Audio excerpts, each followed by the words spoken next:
মধ্যে 3 তাসবিহ পড়বো, সুবহান রাব্বিয়াল আযীম, সুবহান রাব্বিয়াল আযীম, সুবহান রাব্বিয়াল আযীম। কয়বার পাঠ করলাম ভাই? 3 বার, 5 বার, 7 বার, কমপক্ষে তাসবিহ 3 বার পাঠ করতে হবে। 3 বারের কম যদি আমি পাঠ করি আমার নামাজ হবে না। কয়বার পাঠ করতে হবে? সর্বনিম্ন হলো 3 বার। সুবহান রাব্বিয়াল আযীম, সুবহান রাব্বিয়াল আযীম। বলেন না মনে মনে, সুবহান রাব্বিয়াল আযীম, সুবহান রাব্বিয়াল আযীম, সুবহান রাব্বিয়াল আযীম। এই হলো রুকুর তাসবিহ। এবার রুকু শেষ হয়ে গেল, রুকু থেকে দাঁড়ানোর পাল্লা। কিসের পাল্লা বলেন? দাঁড়ানোর পাল্লা। এবার দাঁড়াইলাম, রুকু থেকে সোজা হইয়া দাঁড়ানো কি বলেন? ওয়াজিব। বলেন, রুকু থেকে সোজা হইয়া দাঁড়ানো কি ভাই? ওয়াজিব। আমি রুকুতে গেলাম, রুকুর তাসবিহ পাঠ করলাম, কিন্তু আমি রুকু থেকে সোজা হইয়া দাঁড়াইলাম না, আমার পিঠটা কিন্তু বাঁকা রয়েছে, সোজা হয় নাই দোস্ত বাপ।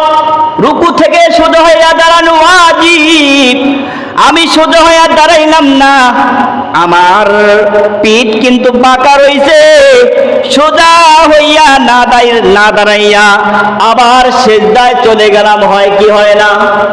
কথা বল না। এরকম হয় কি হয় না? এটা কি রেগুলার হয় না কম হয়? সব সময় অনেকে করে। তাহলে রুকু থেকে দাঁড়ানো, সোজা হয়ে দাঁড়ানো ওয়াজিব।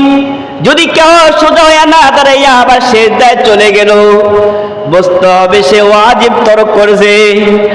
আর ইচ্ছা করে যদি কেউ ওয়াজিব তরক করে হাজার বার সিজদায় সাহু দিল, তার নামাজ হবে না।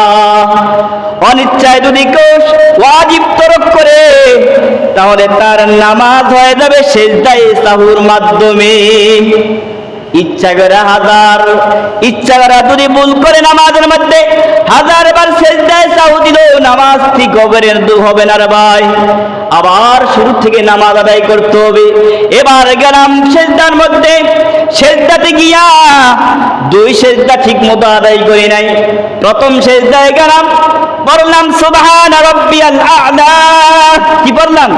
সুবহান রাব্বিয়াল আ'লা, সুবহান রাব্বিয়াল আ'লা।